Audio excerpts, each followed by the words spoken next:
Bak hele.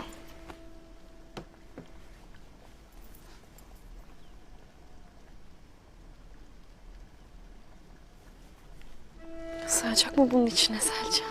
Sığacak elbet.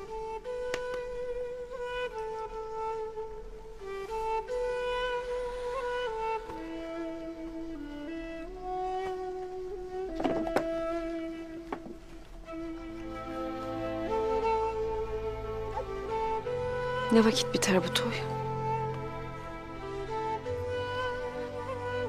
Bir hinlik yapmazlarsa babasının verdiğini ondan alamazlar.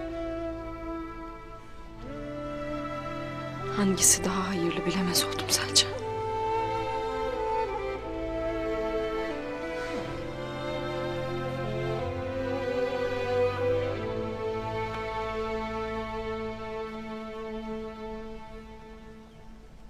Herkesi sonuna kadar dinledik. Artık beylerin kararını görmek gerekir Hayme bacım.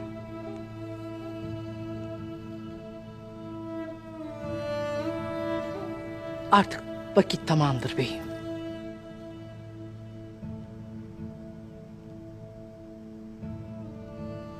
O halde alplerimiz arasında ikilik çıkmaması için obalarımız tekrar ayrılana kadar Tuğtekin'in alplere komuta etmesini, Ertuğrul Bey'in de şifa buluncaya kadar alplikten çıkarılmasını oyluyorum. Kabul edenler